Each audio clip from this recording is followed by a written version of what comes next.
Bonjour tout le monde, bienvenue dans cette nouvelle interview où aujourd'hui je me retrouve avec Valérie. Bienvenue sur cette interview et bonjour à toi. Bonjour Gwen, merci de m'avoir invité. Merci à toi de participer à cette interview, ça fait super plaisir.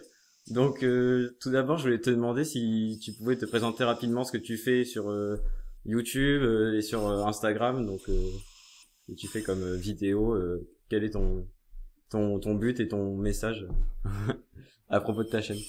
Bonjour tout le monde, je m'appelle Valérie, j'ai 31 ans, je suis physicienne médicale, donc ça c'est mon activité officielle. Et en dehors de ça, j'ai aussi différentes casquettes, donc je suis investisseuse, que ce soit en immobilier ou dans plein d'autres domaines. Et je suis aussi influenceuse visiblement depuis quelques temps. Ça marche.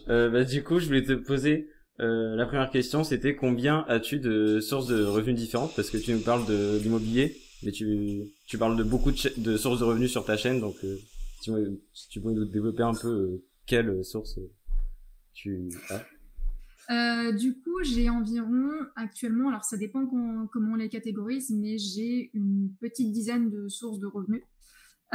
J'ai bien évidemment mon salaire, j'ai mes loyers en immobilier, j'ai plein de petites sources de revenus à droite à gauche qui viennent de mes placements financiers, mais qui sont des dividendes que je touche, des intérêts que je touche de mes différents placements qu'on peut regrouper dans une catégorie financière, mais en fait que je réinvestis. Donc je considère pas forcément ça comme des revenus à proprement parler parce que j'en profite pas encore. Et quatrième grande catégorie, c'est l'entrepreneuriat avec mon activité de création de contenu. Ok. Et du coup, je vais te demander, tu as plusieurs biens immobiliers actuellement? Oui, je suis propriétaire là, depuis quelques mois de mon troisième immeuble de rapport. Ah ouais. Et j'ai investi aussi dans ma résidence principale avec mon conjoint.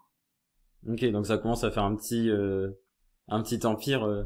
Si déjà trois C'est immeubles, enfin c'est un petit cool. empire.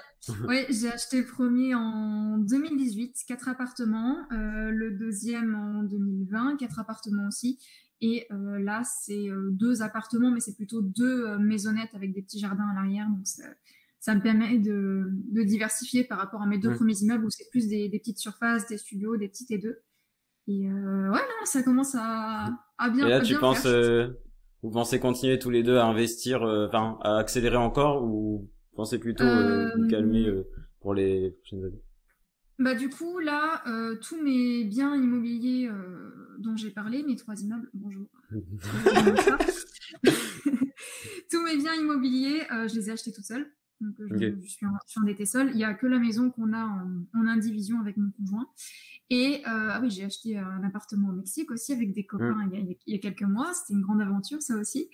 Et pour l'instant, oui en effet, on va se calmer parce que je suis bien endettée. Par Hmm. contre, peut-être, mais d'ici, on va dire, les 3 à 5 ans, on verra suivant comment ça fonctionne. Je pense que j'investirai, mais plutôt en SCI. Ok. Parce Donc que comme je suis en avec une création de société, boîte, ouais. voilà. Comme je suis actuellement en création de boîte pour mon activité sur YouTube, en fait, je me pose la question de est-ce que l'argent de cette boîte, plutôt que de les prendre en dividende, un jour je les ferai pas remonter dans une holding qui détiendrait aussi une SCI et la SCI elle pourrait investir. Donc c'est quelque chose que j'envisage pas mal aussi, mais pas tout de suite. Là pour l'instant je suis bien. Ouais. Et justement, tu parlais de ton appartement au Mexique. Je voulais te Mhm. demander la chose la plus difficile dans cette aventure, parce que tu avais fait une vidéo dédiée à cet investissement, et comme c'était à l'étranger, en plus c'était assez loin de la France justement, dans une autre langue, tout Mhm. ça, je suppose que ça va être beaucoup plus difficile que d'investir en France. Oui, alors on avait quand même une petite chance, c'est qu'on a investi avec une entreprise qui appartient à un Français. Il y a des employés français, donc on avait des interlocuteurs français. Les plus grosses difficultés qu'on ait eues, c'est des problèmes de communication, on va dire. Euh, Parce qu'en fait, quand on a investi aussi loin, on s'est dit, le souci, c'est on a toujours la petite peur de se faire arnaquer, etc. Parce que comme c'est pas à côté de chez soi, on peut pas aller vérifier vraiment les choses. Ouais, tu fais pas les checks toutes les semaines. La personne qui a géré notre dossier, qui s'est occupée de notre dossier au début, elle a fait un peu n'importe quoi. On a eu des problèmes de virement qui étaient perdus, entre très gros guillemets. Donc, il a mal fait son boulot de voir si l'argent était bel et bien arrivé. Et pendant des mois, il nous a baladés en nous demandant des justificatifs, comme quoi on avait bien fait les virements, etc. Alors, on lui a donné tous les justificatifs du monde, mais ça lui convenait pas. Et lui, derrière, il n'arrivait pas à nous prouver que c'était pas arrivé. Donc, il y a eu ça s'est réglé. Après, on a eu un autre interlocuteur. Et oui, de communication aussi, parce que, pareil, pour tout ce qui était les démarches avec le notaire, tout était très lent à répondre, à avoir des nouvelles, etc., à faire avancer les choses. Enfin, voilà, c'était beaucoup de charge mentale, beaucoup de stress, parce que toi, du coup, comme t'es pas sur place, t'as pas la main dessus, tu peux pas aller donner un coup de pied aux fesses aux gens pour avancer. Donc, c'était surtout ça. Ah, du coup, vous étiez vachement dépendant des interlocuteurs. Enfin, je veux dire, s'ils mettaient 3 semaines à répondre... Enfin, vous avez dû avoir beaucoup de retard juste à cause c'est ça. Attends, les réponses. C'est ça. À la base, on était censé signer la vente en mai. Et puis au final, comme tout prenait énormément de retard, j'ai signé début juillet. Donc c'est pas énorme, mais quand t'attends des nouvelles pour que ta copine elle sache si elle prend ses billets d'avion ou pas, et à une semaine près avec toutes les procurations, les papiers et tout, là ça... Voilà. Ouais. Et puis comme vous y pensez tous les jours aussi, enfin, comme je dis, si c'est une grosse charge mais que c'est sur 2 mois, ça peut dire c'est pas tant que ça. Mais si ça vous prend tout le temps. Et en plus, t'as toujours la petite question de se dire, est-ce que je relance une énième fois? Est-ce que ça va pas vexer la personne qui est en face de moi, qui va pas potentiellement se dire, oui, bon, s'ils sont pénibles, j'arrête, enfin, ils m'embêtent, j'avance pas leur dossier, etc. Donc, t'avais toujours un petit peu cet entre-deux où il fallait trouver un équilibre, et ça, c'était pas facile. Donc, je suis contente que ce soit derrière moi. Ok. Ensuite, du coup, je voulais te demander ton meilleur conseil pour un investisseur en bourse confirmée, parce que en fait, souvent, je demande ça pour un débutant, et souvent, quand ensuite on a débuté, qu'on commence à investir, et là, du coup, je pose jamais la question, du coup. Enfin, en gros, quel serait ton conseil pour quelqu'un qui investit déjà depuis 1 an, 2 ans, 3 ans, qui est déjà rodé, quoi. La vraie réponse, c'est est-ce que je suis la mieux placée pour donner des conseils à quelqu'un qui sait comment il faut investir en bourse? Parce qu'en fait, je pense qu'il faut pas... Le but, c'est pas de réinventer la roue à chaque fois. C'est pas de dire, bon, maintenant, je sais comment ça marche, il faut que je fasse mieux, etc. Je pense que le meilleur conseil qu'on puisse recevoir quand on investit dans n'importe quel placement, d'ailleurs, c'est vraiment de suivre sa ligne de conduite qu'on s'était fixée à la base. Investir tous les mois régulièrement, tenir le plan d'investissement qu'on avait, je pense que c'est le plus important, et pas essayer de partir dans des trucs un peu exotiques ou du trading ou des choses comme ça, parce que tout d'un coup on devient impatient ou que tout d'un coup on se dit ça va pas aussi vite que ce que je pense, etc. Je pense que c'est plutôt ça, c'est comme on dit, c'est pas un sprint, c'est un marathon. Et le souci, c'est que des fois, même moi, même dans n'importe quel placement, tu te dis si dans tel domaine, à la base, je me suis dit, tiens, je vais investir en crowdlending 20 € par projet, mais qu'au final, je trouve que ça va pas vite et je commence à mettre 100 €, c'est un peu sortir de la ligne que je m'étais fixée. Sauf si ma situation a évolué et que je me dis, maintenant, je veux mettre 100 € par projet. Mais pourquoi tout d'un coup, tu ferais quelque chose de différemment alors que tu sais que la bonne stratégie, la bonne attitude à avoir, c'est toujours faire pareil, être consistant, investir dans des choses qui sont pas farfelues, et voilà, je pense que c'est juste ça. Ok. Parce que souvent quand on investit tout ça, on peut vite avoir l'effet Dunning-Kruger, tu sais, où vite on est beaucoup de confiance en soi et on commence à faire un peu n'importe quoi. Du coup, comme tu dis, vaut mieux garder sa ligne et rester sur un truc qui marche que de tenter trop d'exotisme. Enfin, je pense, je sais pas ce que t'en penses, mais après on peut garder un petit peu d'exotisme dans ses portefeuilles, mais pas non plus que ce soit trop important, quoi. Voilà, faut savoir où est la limite, et puis faut se fixer un peu des garde-fous en fonction de ce qu'on est prêt à perdre ou pas. De toute façon, l'investissement, c'est toujours ça. Par exemple, pour parler de quelque chose d'exotique, les crypto-monnaies, Ouais. Moi, quand j'ai commencé à investir en crypto-monnaie, je savais quelle somme je voulais pas dépasser. Et je me suis arrêtée là, Hmm. tu vois. Ouais, Et tu t'es pas dit, après, oh, ça monte, je remets, je prends des effets de alors, levier. il y a un moment où j'ai fait ça, un moment parce que je savais que j'avais encore on va dire de la marge entre guillemets par Hmm. rapport à mon objectif. Mais c'est stupide de, se laisser avoir par ses émotions. De toute façon, que ce soit trop de peur ou trop de confiance, Ouais, c'est dangereux. ouais, de l'un ou de l'autre côté, dans tous les cas. Mm. Hmm. Ok. Et est-ce que du coup en bourse t'as une grosse erreur que vraiment t'as fait au début ou même plus tard et que genre c'est impardonnable entre guillemets et que genre on pourrait éviter facilement, je veux dire. Impardonnable, non. J'ai pas, j'ai pas investi dans je sais pas quel stock qui tout d'un coup Ouais. était en mode, il y avait une grosse hype autour du truc, voilà.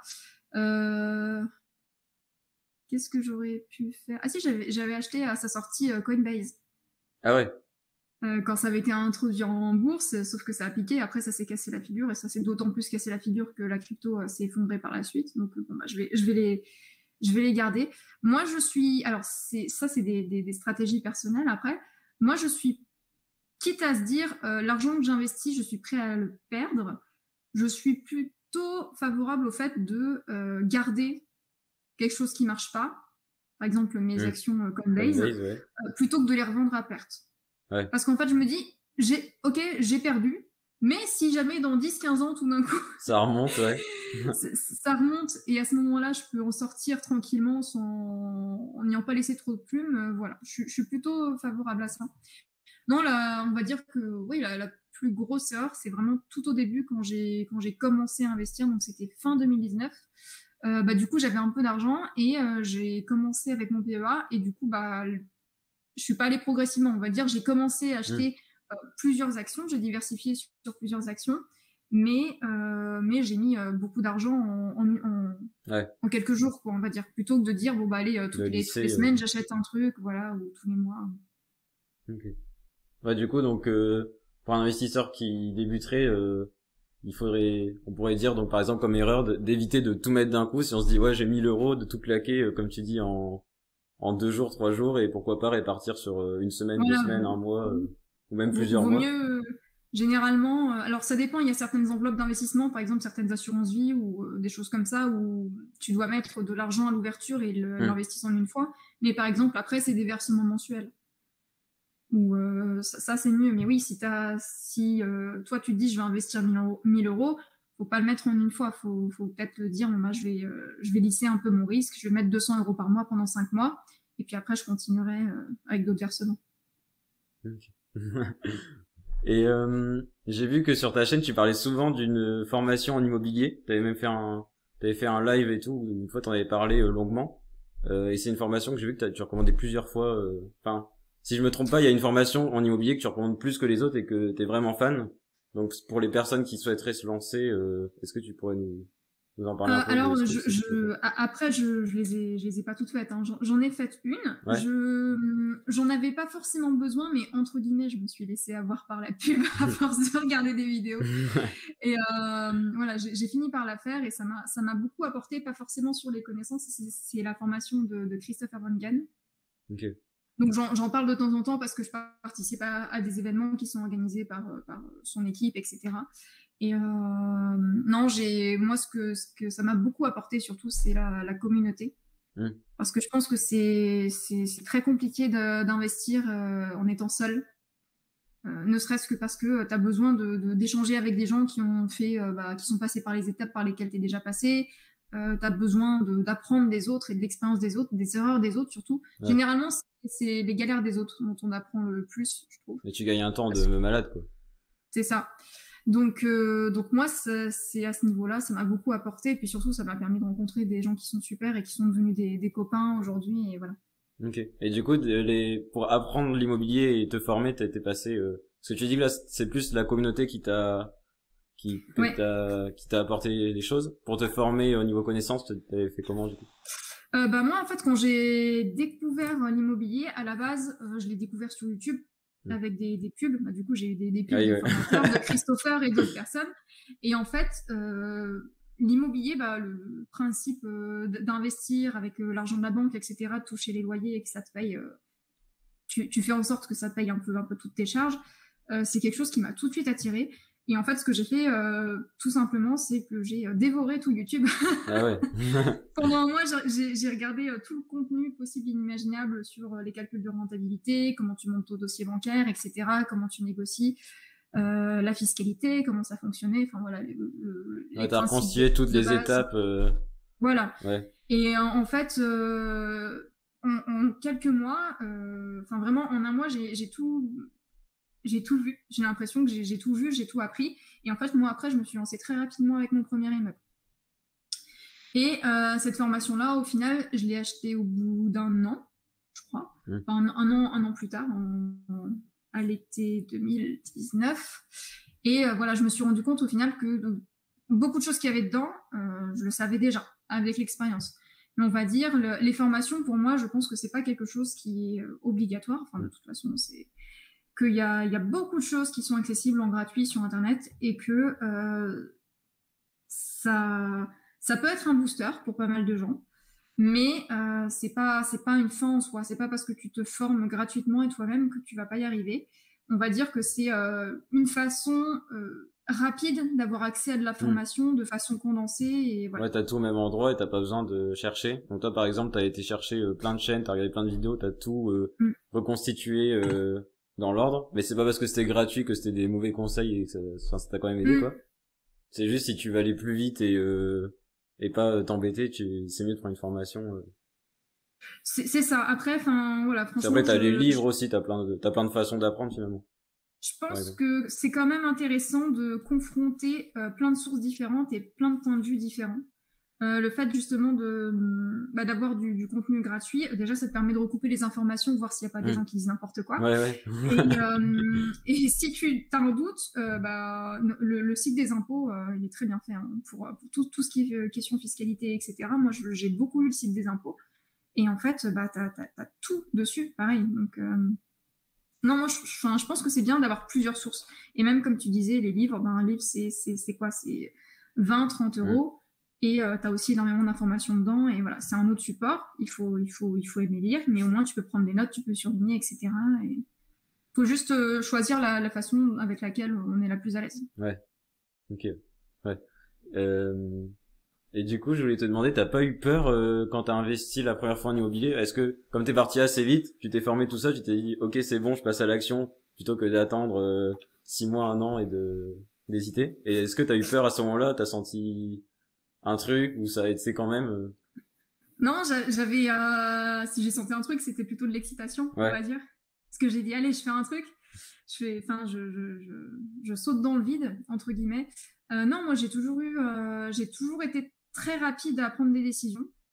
Par contre, je prends des décisions rapidement parce que je sais que je suis solide derrière. Tu vois, je me serais pas lancée dans l'immobilier si j'avais rien appris avant. Voilà, si ça faisait 2 jours que j'avais découvert ça, je vais faire ça. Et du coup, tu fais ton truc et tu te poses les questions après. Non, il faut se poser toutes les bonnes questions avant, mais après rester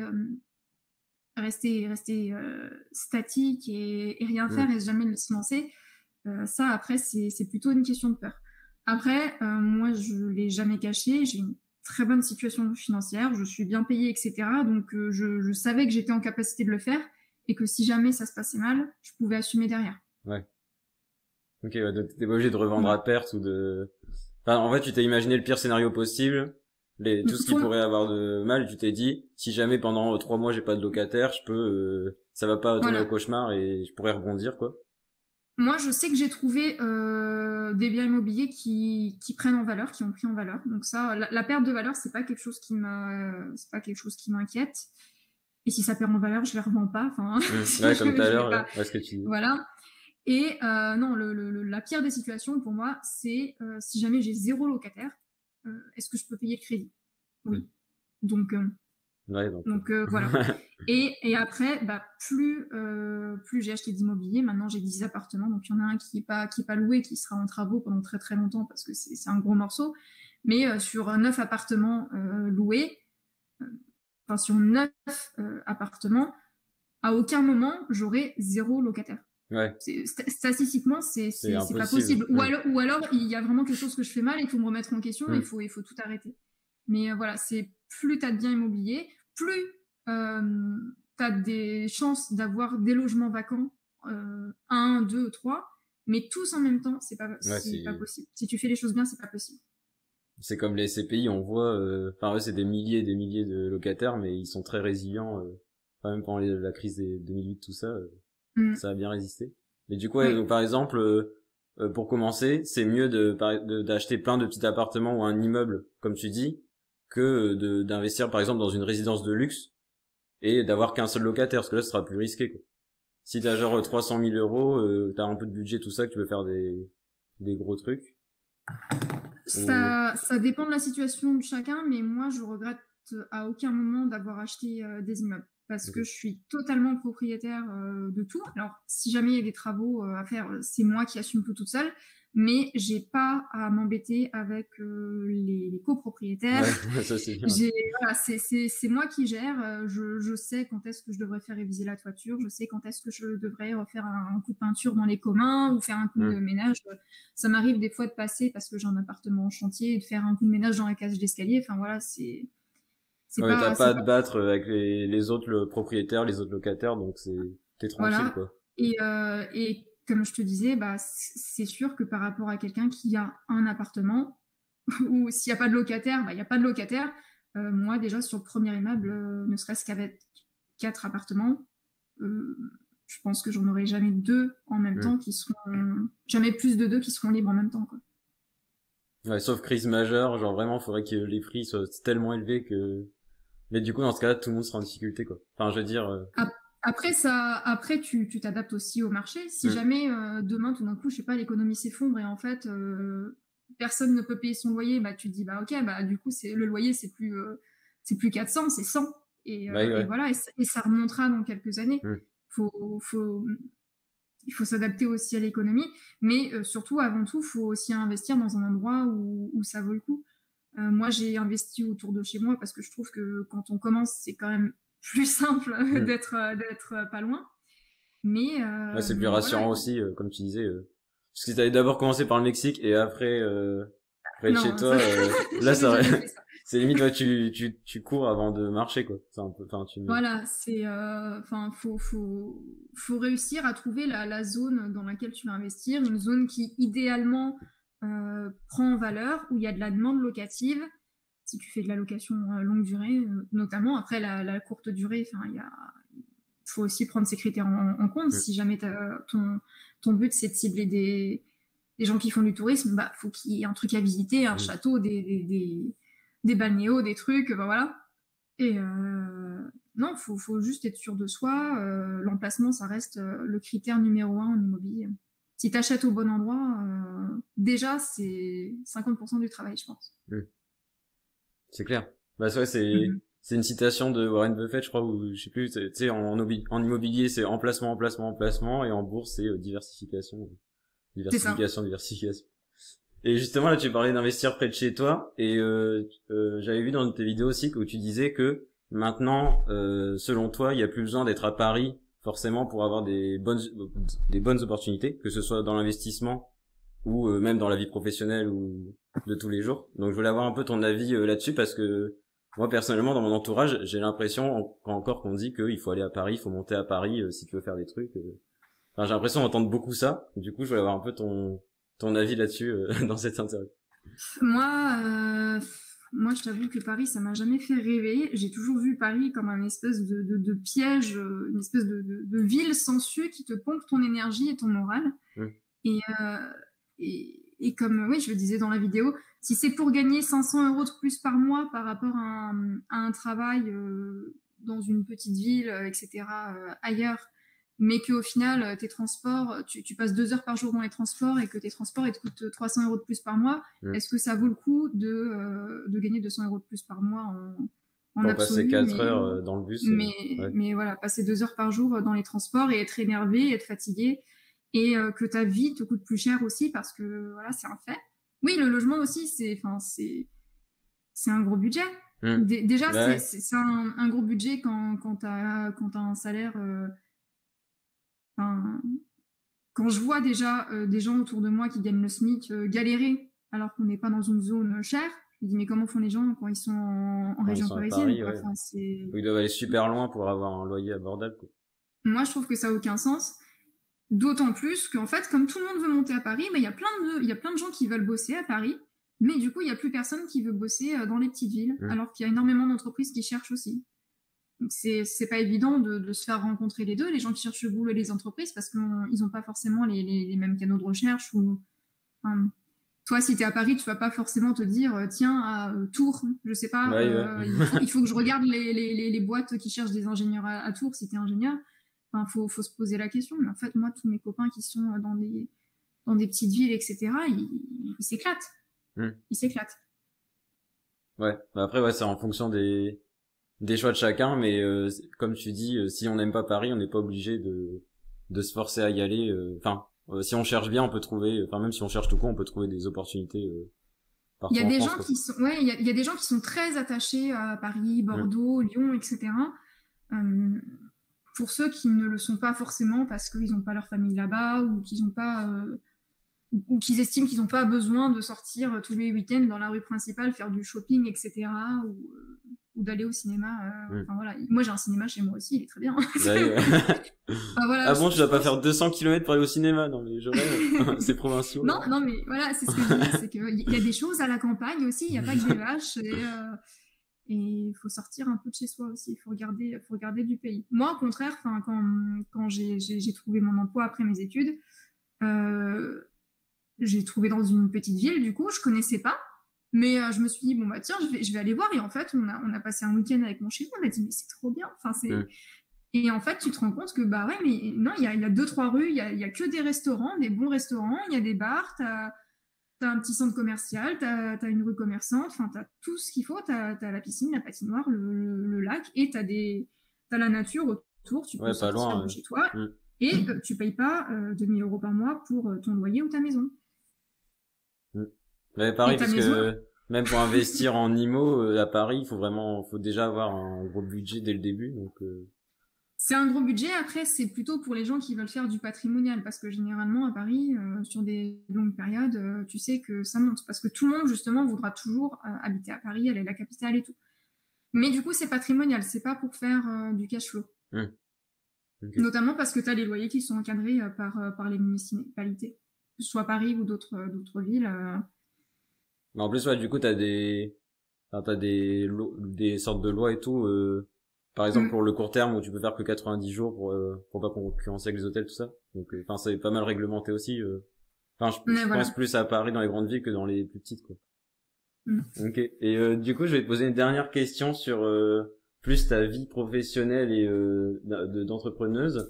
Je voulais savoir si pour toi c'était difficile de concilier à la fois ton travail professionnel et en même temps ton entreprise, enfin ta chaîne YouTube, tes investissements, tout ça, ou si vraiment tu t'en sortais, que ça se passait plutôt bien. Alors il y a des périodes où je m'en sors et des périodes où je m'en sors pas du tout. C'est énormément d'organisation, mais ça dépend énormément de comment je me sens, de mon niveau d'énergie, de c'est plein de cyclique, choses comme... quoi. C'est ça. Par exemple, là, l'année passée, j'ai fait pas mal de contenu pendant la première partie de l'année, puis pendant les grandes vacances, etc., j'ai un peu laissé tomber, notamment parce que je suis allée au Mexique. Généralement, les périodes où j'ai des gros coups de mou, c'est des périodes où, de toute façon, je suis en vacances et j'ai pas envie de me forcer à prendre de l'avance pour encore plus bosser, pour compenser pendant que je serai pas là et tout. Parce que sinon, tu vas arriver, tu seras usé, quoi. Si t'arrives en vacances. C'est ça. Oui, tu sais que tu pars c'est ça, tu sais que tu pars 2 semaines, mais en fait, les 2 semaines où tu pars, faut quand même après, c'est moi qui m'oblige à sortir du contenu ou pas, quoi. C'est mes choix. Et par exemple, là, en septembre, toutes les semaines, j'ai sorti une vidéo. Et après, j'ai eu beaucoup de choses personnelles. J'ai eu un mariage chez des copains, j'ai eu pareil des vacances, des déplacements. Et en fait, au bout d'un moment, là, tu veux pas tout faire non plus, quoi. Voilà, donc j'essaye là, j'essaye d'être un peu plus régulière et de me dire, bon, bah, si c'est pas cette semaine, ce sera la semaine prochaine. De toute façon, ne pas me flageller en me disant, ah, c'est pas bien, t'as pas fait de vidéo cette semaine, parce qu'au bout d'un moment, j'ai déjà un boulot de cadre, 45 heures par semaine qui me prend tout mon temps.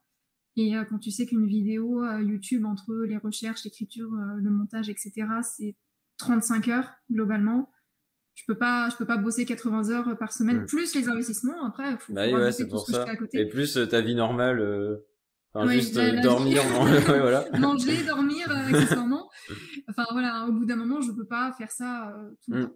Ouais, parce que Donc des fois de l'extérieur on peut se dire ouais, elle a plein de biens en même temps, elle a son entreprise en même temps elle travaille. Ben des fois c'est comme ça, on se dit de l'extérieur, mais comment ils font pour faire autant de choses en même temps? C'est pas possible quoi. Il y a des coups de mou aussi, hein, ça c'est normal. Après, ouais, comme je te disais, c'est de l'organisation. Les niveaux d'énergie, là, depuis quelques temps, je me suis mise pas mal au sport. J'essaye de faire aller une séance, 2 jours de repos, une séance, 2 jours de repos.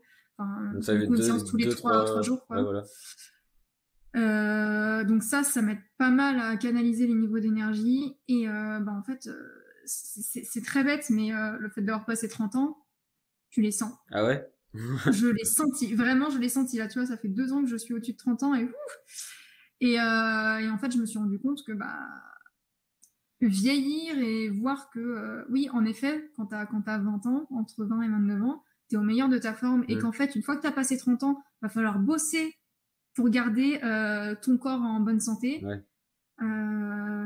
C'est assez violent. Moi, je bois quasiment plus d'alcool parce que ça te ouais, genre t'as mal à la tête et tout, enfin genre, tu te sens pas bien limite si tu j'ai jamais non mais par exemple tu vois en soirée ça fait très très très longtemps que j'ai pas pris une cuite quoi. Je vais boire un verre de vin ou deux avec dans un dîner avec des copains, mais j'irai jamais au-delà parce que ça vaut plus le coup par rapport à la semaine que tu vas te taper après, où tu vas être crevé, où tu vas pas te sentir bien, etc. ouais, tu vas mettre trop de temps à t'en remettre quoi. Voilà, en fait moi actuellement j'ai trop de choses à faire pour me permettre de gâcher du temps, on va dire. Okay. Donc c'est sportif, mais on essaye de faire en sorte d'y arriver. Éventuellement, un jour, ce que j'aimerais bien, c'est faire peut-être un temps partiel à mon travail, histoire de me dégager un peu plus de temps pour YouTube. Si vraiment ça marche ultra bien et qu'en fait, je commence à avoir... Enfin, de base, j'aurais intérêt à arrêter de bosser pour faire que YouTube, mais moi, pas quand on voit plein de gens sur Internet dire « Oui, vous voulez quitter le salariat, vous en avez marre de votre patron, etc. » Moi, je suis désolée, je considère que le CDI, c'est merveilleux en termes de... Enfin, là, t'as quand même des avantages, quoi. C'est une sécurité. Si j'ai pas trop envie de bosser, si je suis un peu fatiguée, si je suis un peu malade, bah, c'est pas grave, je ferai une petite journée au travail, je serai un peu moins performante, mais mon salaire, il changera pas à la fin du mois. Si je dois faire du contenu, mais qu'aujourd'hui, j'ai pas envie de filmer, j'ai pas envie de faire du montage et j'ai pas envie de me donner un coup de pied aux fesses pour avancer, il y aura... ça tombera pas à la fin du mois, quoi, pour le coup. Donc voilà, tant que je pourrais, je concilierai tout. Et puis après, si à un moment, il faut faire des choix, parce que je me rends compte qu'il y a un côté qui prend vraiment trop de place et que le rapport entre le temps et le bénéfice que je pourrais en avoir est trop important, je ferai des choix et on verra si on doit adapter ou pas. Ouais, du coup, je voulais donc si j'ai bien compris ce que tu disais tout à l'heure, si jamais tu devais arrêter ton job, ce serait d'abord en temps partiel. Là, tu disais que tu faisais 45 heures, donc peut-être que tu passerais à 35 heures, puis un temps partiel, enfin un autre temps partiel, tu ferais progressivement pour que tu d'arrêter. Oui, bah, je suis cadre, donc j'ai pas forcément d'heures, mais je travaille un nombre de jours. Donc oui, peut-être que une solution pour réussir à mieux concilier ou à plus économiser mon temps et à basculer progressivement, ça serait justement de prendre un 80% par exemple un jour dans la semaine, comme ça je peux dédier ce temps-là à mes projets et voir comment ça se passe. Okay. Mais là, du coup, toujours mieux que de faire le saut total, ouais, et par contre si tu veux revenir en arrière c'est compliqué quoi.